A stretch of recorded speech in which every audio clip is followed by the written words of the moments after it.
Welcome back to Coinscrum Markets. I'm Teana Baker-Taylor, and I'm joined today by Andrew Tu from Efficient Frontier to talk about the macro impact on the crypto markets this week. Andrew, thank you so much for joining us. Yeah, thanks for having me, Tina. That's great. So we're going to take a look at the broader economy and how that might be supporting the current institutional investment thesis for Bitcoin and other crypto assets. So there's a lot of change going on at the moment, especially kind of at the government legislative level in the US. So the new Biden administration, they're putting new cabinet members in place. Some of them seem, quite crypto savvy, Gary Gensler. Yeah. Some of them not so much, Janet Yellen. Let's talk a little bit about this new administration and what policies we might see coming out of the new administration. Yeah, I think the biggest change macro, obviously, in the last month has been the rise of the new administration. Um, there was a time when we didn't know if Georgia was going to be Democrat or Republican, but now that they've flipped Democrat, it's sort of a situation where the Dems hold a majority in Congress, both the House and the Senate, and they control the presidency as well. So they pretty much have the ability to pass pretty strong stimulus bills in a way that probably would not have been possible if one part of the Congress or if the presidency was controlled by a different party. Yeah.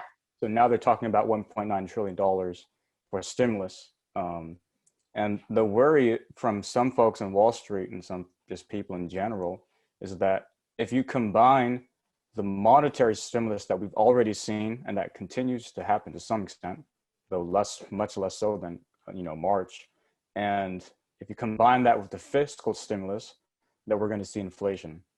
So that really feeds into this thesis that a lot of folks have, that people have had since the beginning, of digital gold, Yeah. of a hedge against inflation.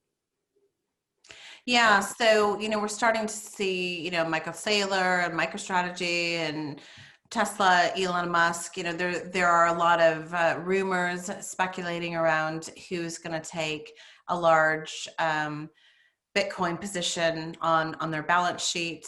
Who's Yeah. going to be next, and lots of gossip around that. So, how is the stimulus, which potentially creating inflation, affecting some of these big S&P 500 companies? Is this where we're seeing the desire to hedge?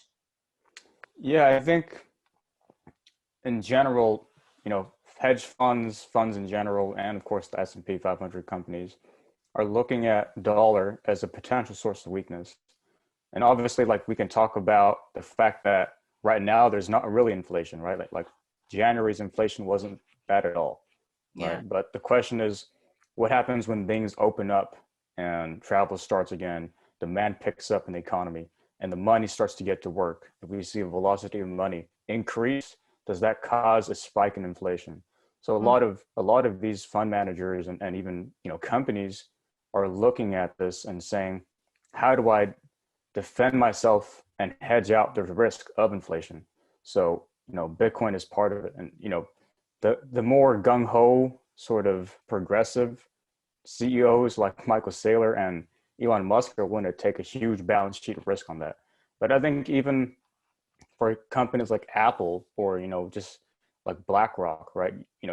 You see companies looking to take small positions in Bitcoin, um, just because of the fact that it is a hard asset, and Yeah. you want to defend against inflation.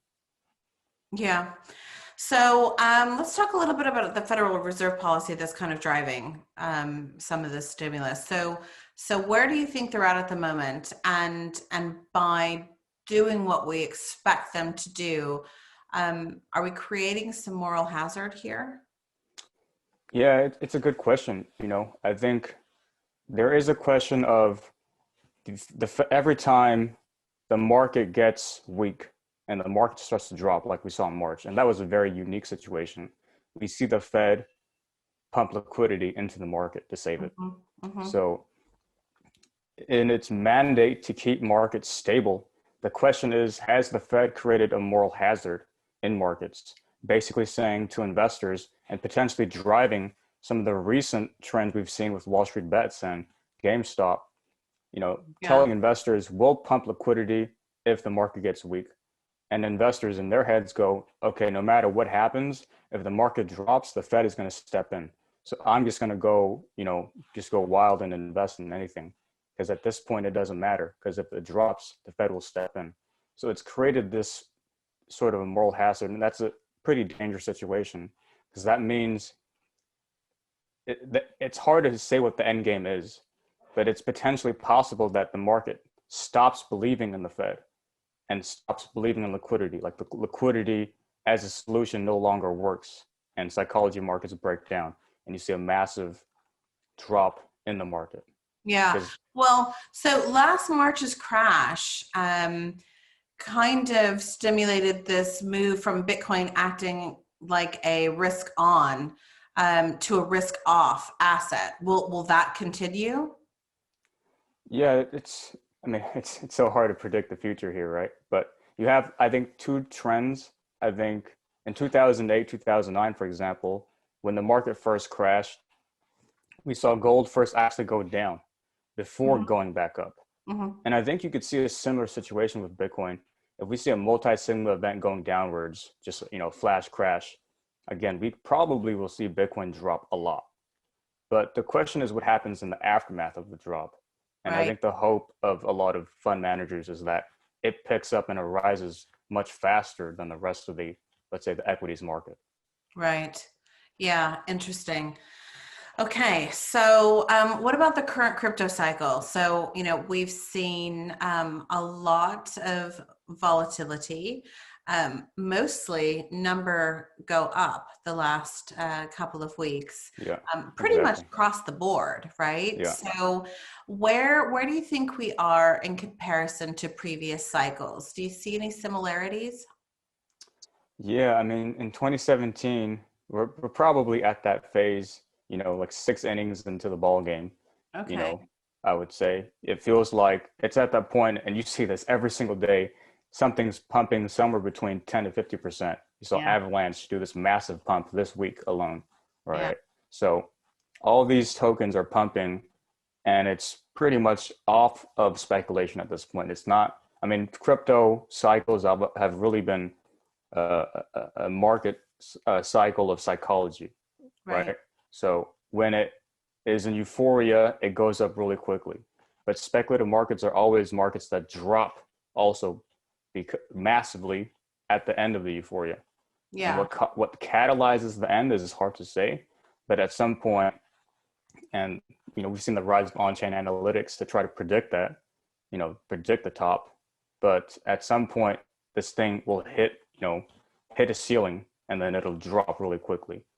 Well, Um, I think what I've noticed that's a little bit different, and completely correct me if I'm wrong, because this is one person's observation, but sure. the when we had the all-time high up around 20, it seemed to, go up, up, up, up, up. So again, feeding into what you're saying here with, the markets driving the market up, hit the peak, and then definitely had a significant readjustment or correction, right? Yeah, exactly. Um, this time, though, we've kind of pushed up, hovered around 30, maybe had a little bit of a pullback, and then we went up again. Maybe we're hovering around 35, a little bit of a pullback to maybe 30. Hmm. We've gone up to 40, a little bit of a pullback to 35. Do you see what I mean? It seems a little bit more of this like two steps up, one step back, Yeah, where last time we just went up. yeah. I mean, I think in the popular imagination, we went up straight, right? But if you remember, there were days where we saw like 20% downward corrections in the Yeah. last cycle as well. Okay. So I think this cycle is a lot more mature. Like the market structure is much more mature now. You have much more robust of a futures and derivatives market to be able to hedge, to be able to short. Yeah. The collateral even for futures has in most futures nowadays or perps nowadays are linear, not inverse. And that's changed a lot of the liquidation, made the market more stable as well. So you have a more, supposedly at least, more mature market because of perps and because of options. And that means that naturally it shouldn't swing as in the exact same, like straight up only Yeah, just a style hockey that we stick. saw in Yeah, 2017. yeah, indeed. So, memes aside, what does the Tesla move mean for Bitcoin and for the broader kind of monetary stability across that level of company? Yeah, I think it goes back to the earlier question, right? Of how are companies thinking about Bitcoin? And at the end of the day, and this is like a kind of an idea many years ago that I think is now slowly becoming into fruition, which is what if companies and hedge funds and funds just put 1% or 2% of their Right. balance sheet into Bitcoin? Hmm. And I think that is slowly becoming a reality. And we're going to see it driven primarily by like I was saying earlier, by the more gung ho or the more progressive CEOs of the more progressive companies, probably first starting in tech. But I think as Bitcoin becomes ubiquitous within society as just another asset and another asset class, Hmm. then, probably these companies will start just incorporating it as, a normal part of their balance sheet. Yeah, well, some of the conversations I've been having over the last couple of days, people asking a lot of questions around, how sticky is it? And I think that there is some confusion around, when a company takes a position like this on their balance sheet, there's probably a significant amount of conversation amongst their board, their senior leadership team, their investors to be able to execute on that. It's Exactly. not a trade that someone is going to go in and out of quickly. Would you agree? Yeah, yeah, I definitely agree. I think it depends. Certain funds, that are certain hedge funds probably are a little bit more, or high net worth individuals and family offices that are investing in Bitcoin probably are less sticky with it. They probably are more able to swing trade it up and down. Mhm. But for asset management firms, for companies like this, the amount of time that they spent to just approve it internally and get it legally approved and, you know, all that probably makes it much more sticky of an investment. It's not something that they're just going to flip 2x and, sell it off like that. Yeah. Okay, so Andrew, I'm going to put you on the spot. Who's Sure. next?